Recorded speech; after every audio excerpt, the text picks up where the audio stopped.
साथियों नमस्कार, स्वागत है अनमोल क्लासेस पर। साथियों आज हम लोग मेघदूत का अध्ययन करेंगे। मेघदूत कालिदास द्वारा लिखित है, जिसमें दो भाग हैं, एक पूर्व मेघ और एक उत्तर मेघ। पूर्व मेघ को मानव लोक अथवा मृत्युलोक कहते हैं।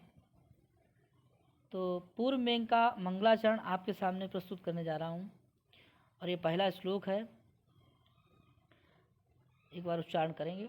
कश्चित् कान्ता विरह गुरुणा स्वाधिकारात् प्रमत्ता शापेनास्तं गमित महिमा वर्षभोगेण वर्तु यक्षचक्रे जनकतनया स्नानपुण्योदकेषु स्नग्धछाया तरसु वसतिं रामगिर्याश्रमेषु।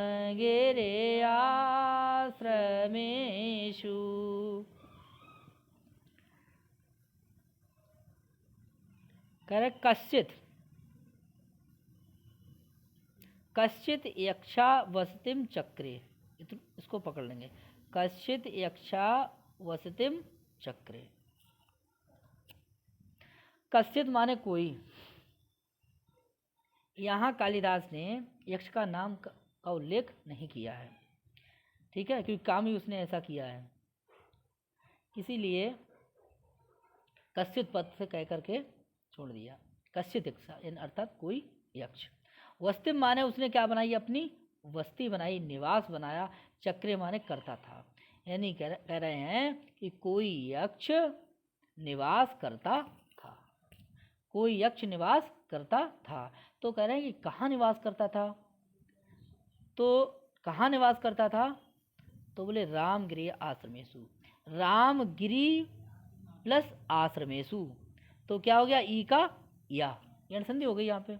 रामगिरी आश्रमेशु, रामगिरी आश्रमेशु। ये रामगिरी वही है।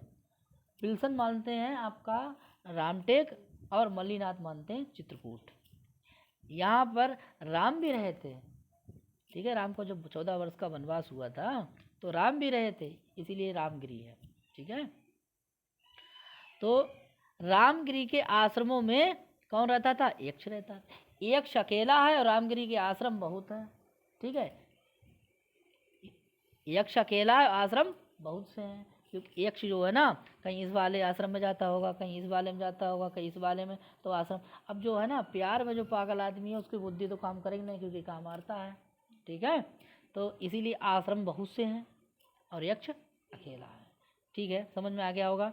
तो कहाँ निवास किया, रामगिरी के आश्रमों में। किसने निवास किया, यक्ष ने, ठीक है। रामगिरी के आश्रम हैं कैसे, प्रश्न आएगा कि रामगिरी के आश्रम कैसे हैं, तो बोले स्नग्ध छाया तरसु। अब जो व्यक्ति आपकी इसमें मिल रही है रामगिरी आश्रमेशु में, वही व्यक्ति, वही वचन है, तो ये इसका क्या हो गया, विशेषण हो गया। स्नग्ध छाया तरसु, ठीक है। तरसु माने कहा है वृक्ष। स्निग्ध छाया मतलब स्निग्ध छाया तरसु, यानी घनी घनी छाया वाले वृक्षों से युक्त है, ऐसा रामगिरी आश्रमेशु, ठीक है। आगे और एक विशेषण दिया, बोले जनक तनया स्नान पुण्य उदकेशु। जनक तनया, जनक की पुत्री, तनया माने पुत्री, कौन, सीता, के स्नान से, उदक माने जल हो गया है, कैसा, पुण्य, पवित्र हो गया है। जनक की पुत्री के स्नान से पवित्र जल वाले ऐसे कौन, बोले रामगिरी के आश्रमों में। कश्चित् यक्षा बसतिम चक्रे, उसने अपनी नगरी बनाई, अर्थात वो भी रहने लगा। जब सीता जी को वनवास हुआ था, राम को वनवास हुआ था, तो राम ने यहीं पर पंचवटी में अपनी पंचवटी कुटिया बनाई थी, तो उनके लिए मतलब यहाँ रहे थे, कोई दिक्कत नहीं हुई थी, आराम से रहते थे। तो इसीलिए यक्ष ने भी मतलब अपनी क्या बनाई, बस्ती बना ली। क्या बनाई, बस्ती, ठीक है, आगे देखते हैं। अच्छा, तो भैया बनाने क्यों पड़ी? वो तो अलका का रहने वाला था, अलका में इसकी पत्नी है, और अलका में इसकी पत्नी है यक्ष की, और यक्ष कहाँ रह रहा है? तो इसने कोई काम किया होगा ऐसा, ठीक है। तो इसको भैया श्राप मिला था, क्या मिला था? श्राप मिला था, और श्राप दिया था कुबेर ने। कुबेर उसका राजा था। एक तो एक पद आता है, वो पद देख लीजिए, स्वाधिकारात प्रमत्ता। स्वाधन अधिकारात, अपने कार्य से असावधान, कोई गलती की होगी तभी इसे क्या मिला? सापेन। भर्तु, भर्तु पद से किसका बोध हो रहा है? कुबेर का। किसका हो रहा है? कुबेर का। भर्तु बराबर क्या है? कुबेर, ठीक है। स्वाधिकारात प्रमत्ता, अपने कार्य से असावधान, भर्तु के साप से अस्त हो गई है जिसकी महिमा। अस्तगमित महिमा वाला, अस्तगमित महिमा वाला, और वर्ष भोगेण, एक वर्ष तक भोगे जाने वाले, एक वर्ष तक भोगे जाने वाले। बोले कांता विरह गुरुणा, स्वाधिकारात प्रमत्ता, अपने कार्य से सावधान, कांता विरह गुरुणा, कांता के विरह से व्याकुल दुस्सहे। कांता, ठीक है, कांता पत्नी होती है, ठीक है। कांता माने भार्या माने भी पत्नी होती है, तो कांता वही है जैसे पहले लव किया उसके बाद मुझसे बरात कर ली तो कांता कह दे। तो कांता क्या है?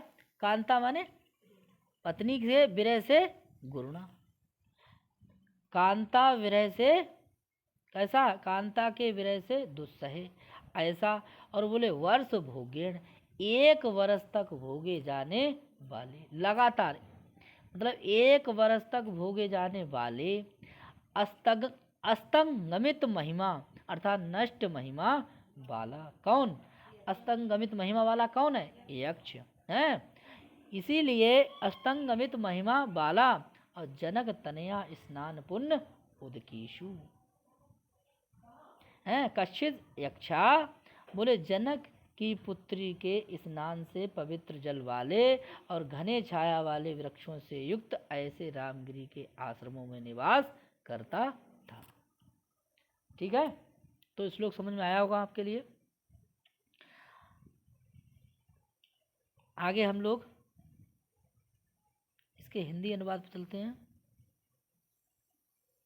देखिए, यही होगा, अपने कार्य से असावधान, प्रिया के विरह से दुस्सह, एक बरस तक भोगने वाले, स्वामी के साप से नष्ट महिमा वाला कोई यक्ष, जनक की पुत्री के स्नान से पवित्र जल वाले और घने छाया वाले वृक्षों से युक्त रामगिरी के पर्वतों पर, यानी रामगिरी के पर्वतों यानी आश्रमों में निवास करता था। आगे देखते हैं, चलिए। ये टिप्पणी है श्लोक नंबर 1 का।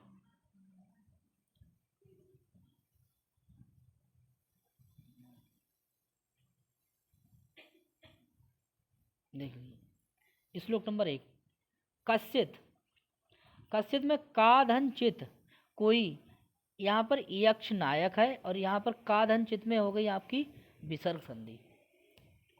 विसर्ग संधि, का अधन चित, ये कांता शब्द जो बना है साथियों, ये आपका कम कत टाप प्रिया यानी यक्षिणी के लिए आया है। किसके लिए आया? यक्षिणी के लिए आया है। विरह गुणा, वियोग भरी यानी विषय वस्तु के कारण आपका ये वस्तु निर्देशात्मक मंगलाचरण है। स्वाधिकारात, स्वाधिकारात में साथियों अपने कार्य से असावधान, जुगुप्सा राम प्रमाण उपसंख्यानम सूत्र से आपकी स्वाधिकारात में पंचमी युक्ति हुई है। आगे देखते हैं, हेतु वह है आगे। अब है आपका प्रमत्ता, प्रामद, ये हेतु अलग से लिखा हुआ है, गलती से बोल गया। प्रामद कथ, प्रामद कथ से आपका प्रमत्ता शब्द बनता है। और सापेन शब्द दिखाई दे रहा है, सापेन, ये आपका सापेन, इसमें आप सप और घय प्रत्यय लगा देंगे और हेतु सूत्र से आपकी तृतीया व्यक्ति हो जाएगी। थोड़ा साफ नहीं है, चलिए प्रयास करेंगे। अच्छा, अस्तगमित, अस्तगमित यानी नष्ट महिमा वाला।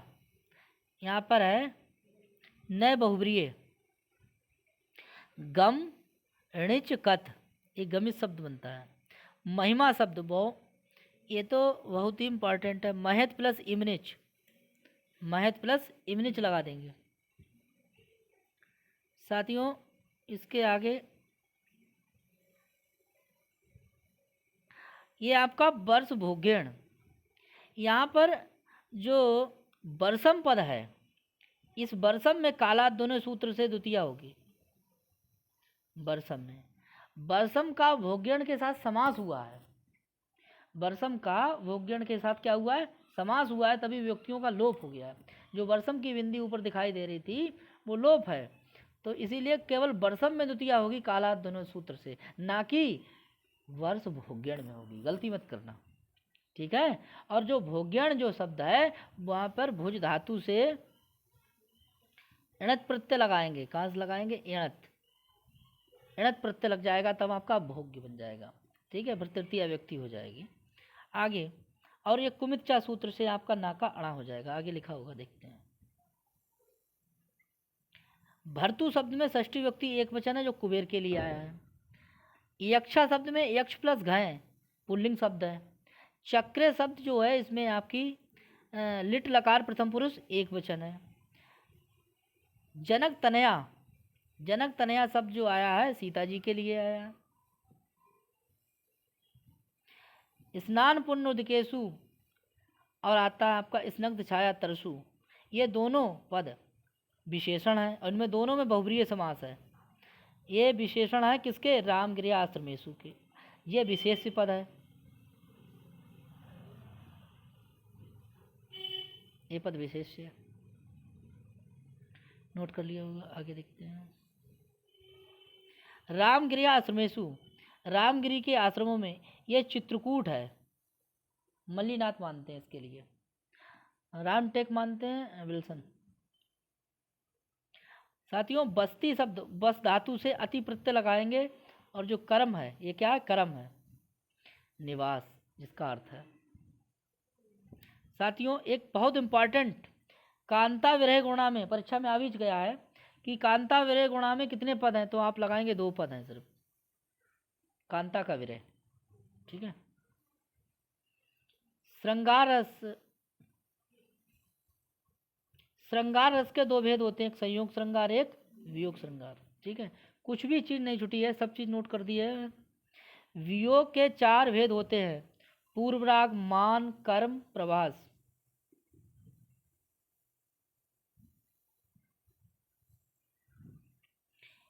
आगे वर्ष भोग्यण में नाकोणा हुआ कुमिच्चा सूत्र से, देखिए बताया था। आगे एक पद और है कश्चित पद, का जो है वो ब्रह्म का वाचक है, प्रजापति का भी हो सकता है, प्रश्न पूछ सकता है। और चित पद भी ब्रह्म का वाचक है, प्रजापति का भी है, इसीलिए मंगल सूचक सब पद है। किसका है? मंगल।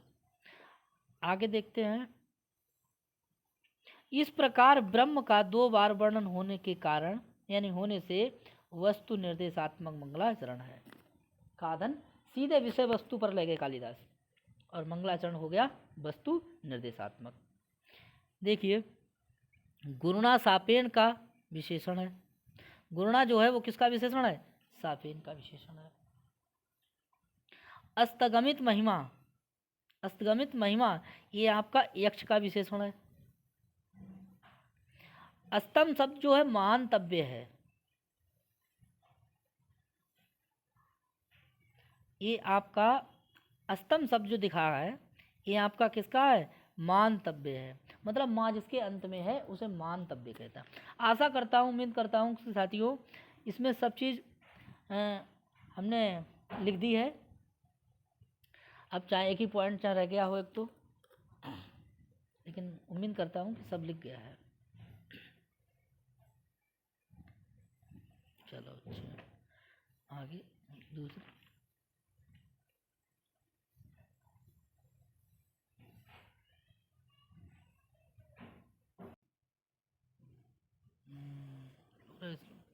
हाँ चालू है। दूसरा श्लोक विप्रलम्ब श्रृंगार था, इसमें वियोग श्रृंगार जैसे कहते हैं। कामी यक्ष आषाढ़ के प्रथम दिन मेघ के दर्शन किए। वह मेघ हाथी के समान सुंदर था। जैसा हाथी काला होता है वैसा ये मेघ है। आगे देखते हैं।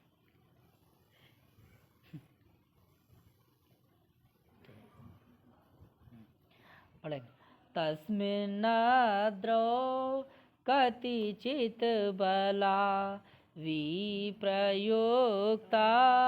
सकामी नीत्वा मासान् कनकवलया भृंसरेक्ता प्रकोष्ठा आषाढस्य प्रथम दिवसे मेघमाश्लेष्ट सानुं बप्रकीड़ा परिणत गजा प्रेक्षणीयं ददर्शा।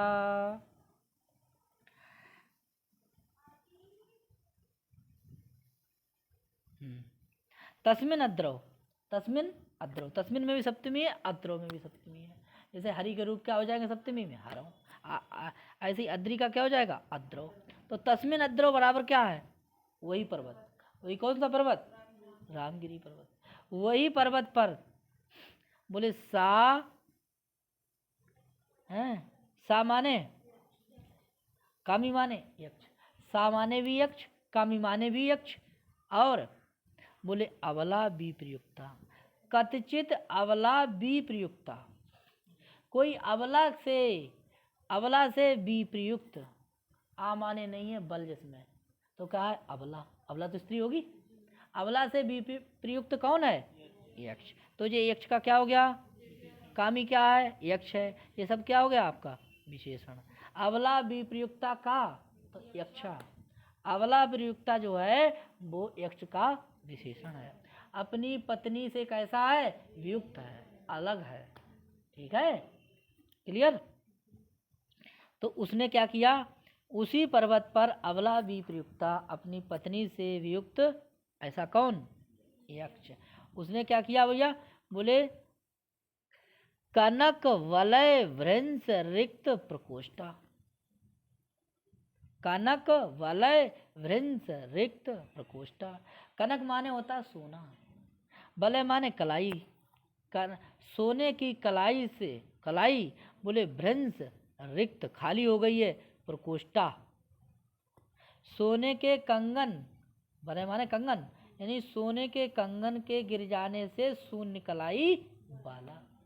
पूरा पद क्या हो जाए, कनक वलय, सोने के वलय माने कंगन की भृंस रिक्त, गिर जाने से, खाली हो जाने से, प्रकोष्ठ माने कलाई कैसी हो गई है, सूनी। तो सूनी कलाई वाला। वियोग भैया लटत आदमी है कि आदमी जो है कुछ बढ़िया हो जाता है, मतलब जो है फूल जाता है, लट जाता है, ठीक है, कमजोर हो जाता है। तो यक्ष कैसा हो गया है, लट गौ है, कमजोर हो गया, किससे, अपनी प्रिया से कैसा है, वियुक्त है, इसीलिए सूनी कलाई वाला कौन है। तो परीक्षा में सवाल आएगा, कनक वलय भृंस रिक्त प्रकोष्ठा कौन है, यक्षिणी है, यक्ष है, कुबेर है, या मेघ है, कौन है, यक्ष है। तो उसने क्या किया है, बोले नीत्वा मासान, नीत्वा मासान, नीत्वा माने बिता करके, मासान माने महीनों को। कितने महीनों को, तो प्रश्न आएगा कितने महीनों को, तो यहाँ लिखेंगे 8 माह। ठीक है, क्योंकि आगे है 4 मास शेष रह गए, आंखें बंद करके बीत जाएंगे, तो वहीं से पकड़ लेंगे। तो यहाँ पे कितने मास लगाएंगे, 8 माह। कितने, 8 माह। तो 8 माह को बिता करके अपनी पत्नी से वियुक्त, अपनी पत्नी से वियुक्त, कनक वलय भृंस रिक्त प्रकोष्ठा, यानी सोने के कंगन के गिर जाने से शून्य कलाई वाला कौन, यक्षा। कामी कौन, यक्षा। सा कौन, यक्षा। अबला विप्रयुक्ता कौन, यक्षा। कश्चित माने कोई, ठीक है, कोई यक्षा। और तस्मिन अद्रौ, उसी पर्वत पर, किस पर्वत पर, उसी रामगिरी के पर्वत पर। ठीक है, यहाँ तक समझ में आ गया होगा। आगे देखते हैं, कह रहे हैं आषाढ़स्या, आषाढ़ के प्रथम दिवसे।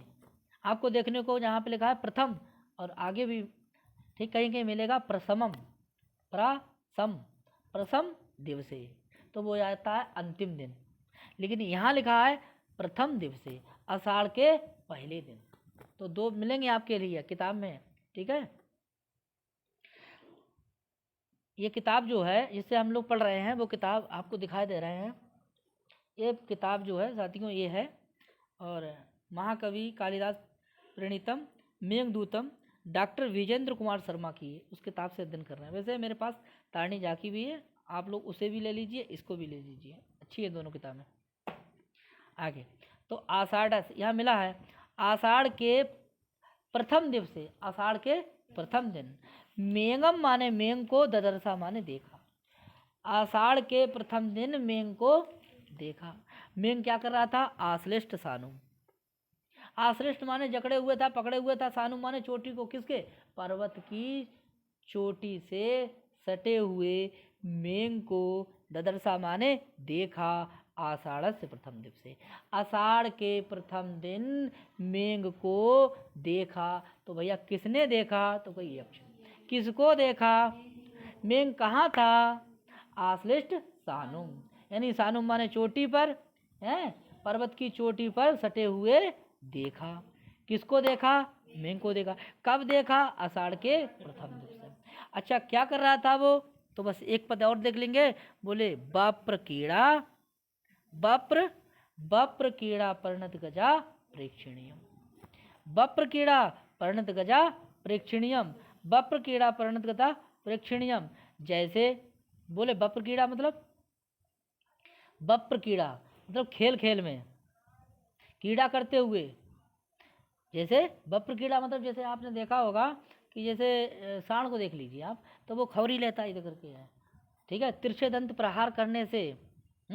उसी प्रकार से अब ये हाथी है, क्योंकि हाथी जो है वो बप्र कीड़ा में लगा हुआ, ऐसा प्रेक्षणीय देखने योग्य, अर्थात मतलब तिरछे दंत के प्रहार से प्रहार करता हुआ, और जैसे मिट्टी के टीला उला है इधर उधर पड़ी उड़ी है कूड़ा कच्चर, उसको जैसे अपने सींगों से उठा के फेंकता है, और हाथी क्या है? सूंड ऐसे लगाता है। तो वैसे ही इसे क्या कहा गया है? बप्र कीड़ा। क्या कहा गया है? बप्र कीड़ा कहा गया है। क्या कहा गया है? बप्र कीड़ा कहा गया है। उस बप्र कीड़ा को, यानी कि बप्र कीड़ा में तिरछा दंत प्रहार करने वाले, ऐसे उस, तो बप्र कीड़ा परिणित गजा, बप्र कीड़ा परिणित गजा प्रेक्षणीयम का, तो बोले मेघम। ये क्या है? मेघम। जैसे बोले तिरछे दंत के प्रहार करने से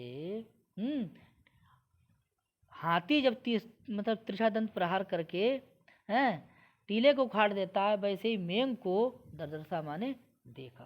अन्य पकड़ लीजिए आप, क्या करा? ऐसा देखा। चलिए आगे देखते हैं। यहाँ पर साथियों लुप्तोपमा अलंकार होगा, देख लीजिए मैंने लिख भी दिया है, क्योंकि यहाँ पर वाचक शब्द नहीं है। बप्र कीड़ा परिणत गजा प्रेक्षणीयम, यहाँ पर लुप्तोपमा अलंकार है, ठीक है। सानुम पद का अर्थ चोटी होती है। चलिए मैं आगे, ठीक, अनुवाद। उस पूर्वोक्त रामगिरी, देखिए आया आपका पद है तस्मिन अद्रो, तो रामगिरी पर्वत पर प्रिया से वियुक्त स्वर्ण कंगन के गिरने से शून्य कलाई वाला कामुक उस यक्ष ने कुछ, यानी कुछ का मतलब 8 माह बिता कर के आषाढ़ के प्रथम दिन पर्वत की चोटी से सटे हुए बप्र कीड़ा में तिरछे दंत के प्रहार करने वाले हाथी के सादृश्य, हाथी के समान दर्शनीय मेघ को देखा। तो यहाँ पर हाथी की उपमा किससे कर दी गई? मेघ से। और वो कैसी करी है? लुप्तोपमा। यहाँ वाचक शब्द नहीं है। आगे देखते हैं। अब देखिए जो वहाँ टिप्पणी देखते थे किताब में, वो मैंने अलग से लिख दी है। आगे श्लोक नंबर 2 दिखाई दे रहा होगा। यक्ष ने मेघ को कब देखा था? आषाढ़ के पहले दिन। प्रश्न भी है, ये प्रश्न है, ऐसे ही आएगा। मेंग किसके समान दिखाई दे रहा था? तो मेंग जो था वो हाथी के समान दिखाई दे रहा था, क्योंकि मेंग भी काला होता, हाथी भी काला होता। मेंग तथा हाथी दोनों का रंग कैसा है? काला है। देखिए तीसरा नंबर पॉइंट, यहाँ पर तस्मिन अद्रो पद से आपका रामगिरी पर्वत से तात्पर्य है। तस्मिन अद्रो पद जो है उससे रामगिरी पर्वत से। यहाँ देखिए कश्चित मासान, यहाँ 8 माह बीत चुके हैं, कितने शेष रह गए हैं? 4। अबला विप्रयुक्ता कौन है? अबला विप्रयुक्ता आपका यक्ष है। आश्लिष्ट सानुम किसका विशेषण है? तो बोले मेघम का। विभक्ति से विभक्ति पहचानी है, हमारे गुरु जी हैं, उन्होंने बताया था, हमें सिखाया भी है। उनने कही विभक्ति से विभक्ति पहचानो, बीड़ी से बीड़ी लगा लो, ठीक है, उनसे सीखा है। हाँ, श्री गुरुवर विश्राम सिंह जी, उनने सिखाया। उनने कहा भैया विभक्ति विभक्ति पहचानने के लिए, जैसे बीड़ी से बीड़ी लोग पहले लोग बीड़ी लगाते थे तो बीड़ी बीड़ी जोड़ के लगा देते, ऐसी विभक्ति को पहचानने के लिए आप विभक्ति से विभक्ति जोड़ दीजिए, ठीक है। हाँ, तभी हमने सीख लिया है, आपको हम बता रहे भैया। आगे देखें, तो आश्लिष्ट सानुम जो है वो क्या है? ये मेघम का विशेषण है। क्या है? मेघम का विशेषण है। आगे देखते हैं, बप्र कीड़ा परिणत गजा प्रेक्षणीयम कौन है? तो ये आपका जो विशेषण पूछा जाएगा, बप्र कीड़ा परिणत गजा प्रेक्षणीयम कौन है, तो आपका ये आपका मेघ आएगा। क्या आएगा? मेघ। हाथी के समान मेघ, तो यहाँ पर लुप्तोपमा है साथियों, इसे नोट कर लेंगे। कामी पद जो है वो कौन है? तो कामी पद भी आपका कौन है? यक्ष है। कौन है? यक्ष है। कनक वलय वृंस रिक्त प्रकोष्ठा कौन है? यक्ष है। साथियों ऐसा ही प्रश्न आएगा, ठीक है, पूछेगा कनक वलय वृंस रिक्त प्रकोष्ठा का, तो आपका इच्छा। संस्कृत में भी बनाएंगे आगे, अभी तो स्टार्टिंग है, शुरू हुआ है। आगे अबला विप्रयुक्ता कौन है? यक्ष है। इसमें समास कौन था? है तृतीया तत्पुरुष। अबलया विप्रयुक्ता, अबला से विप्रयुक्त अलग। कनक वलय विंस रिक्त प्रकोष्ठा, ये समास इसमें कौन सा है? बहुब्रीहि है, क्योंकि ये किसका विशेषण है? यक्ष का विशेषण है। आगे आता आपका कनक, कनक वलय भ्रंश, इसमें कौन सा समास है? तो आप लगाएंगे षष्ठी तत्पुरुष। विप्रयुक्ता शब्द कैसे बना है? वी युज कत से बनता है आपका विप्रयुक्ता। कामी शब्द कैसे बना है? कम धन ऋणी प्रत्यय लगाएंगे, और कम धन घय या फिर इन्हीं प्रत्यय लगाएंगे, भावे में घय हो जाएगा, ठीक है, तो इन्हीं लगा देंगे तो आपका बन जाएगा कामी, ठीक है। आगे ददर्श, ये आपकी परस्मय पद में लेट लकार प्रथम पुरुष एक वचन, प्रथम पुरुष एक वचन। गज प्रेक्षणीयम, यहाँ पर जो इव लुप्त है, इसीलिए यहाँ पर आपका लुप्तोपमा अलंकार है। और साथियों प्रेक्षणीयम में आपका क्या हो जाएगा? अनियर। प्रा उपसर्ग ईक्ष धातु से अनियर प्रत्यय लगाएंगे, पढ़ा होगा आपने, तब्यत तब्य अनियरा। बप्र कीड़ा परिणत गजा प्रेक्षणीयम में आपका समास पूछेगा तो लगाएंगे कर्मधारय। क्या लगाएंगे? कर्मधारय। यक्ष के साप का समय देवोत्थान एकादशी को होगा, जिस दिन भगवान विष्णु जो है उठेंगे, देवोत्थान एकादशी को भगवान विष्णु से सैया से उठेंगे, उसी दिन यक्ष का साप जो है वो समाप्त हो जाएगा। सारंग पाणो शब्द आया आपका विष्णु के लिए, पूछेगा ये पद किसके लिए आया, तो आप विष्णु के लिए लगाएंगे। अबला विप्रयुक्ता कनक वलय भृंस रिक्त प्रकोष्ठा, अबला विप्रयुक्ता कामी सा, ये पद यक्ष के विशेषण है, एक ही बार में ले लीजिए। आश्लिष्ट सानुम बप्र कीड़ा परिणत गजा प्रेक्षणीयम, ये मेघ का विशेषण है। ये दोनों पद किसके विशेषण है? मेघ के, ठीक है। आगे आश्लिष्ट सानुम में भी भैया बहुब्रीहि समास है, ठीक है, किसका विशेषण है? ये मेघ का, बहुत सरल है। एक पद और है, बलय पद का अर्थ होता है, देखिए शब्दार्थ की दृष्टि से भूल जाते हैं हम लोग, तो इसे भी नोट करेंगे। वलय पद का अर्थ होता कंगन, और आपका प्रकोष्ठा माने होता कलाई या बहा, जैसे बहा बोलते हैं कलाई, ऐसे हिंजन पे बना जाता है। कंगन हिंजन तो पड़ा जाएगा, यहाँ तो ना पड़ा जाएगा, तो इसे कलाई, उसे बाजू बोल देंगे। आगे अबला जानते ही आप, अबला में समास पूछेगा तो आप लगाएंगे नए तत्पुरुष, ठीक है। और नए के 6 प्रकार के अर्थ होते हैं, यानी कि नए के अर्थ 6 प्रकार के होते हैं। ये बड़ा आगे की बात है, टीजीटी में ये प्रश्न नहीं पूछा जाएगा। चलिए मित्रों, आज के लिए इतना ही, और फिर मिलते हैं कल। नमस्कार, राधे राधे। अब बताओ कैसी है।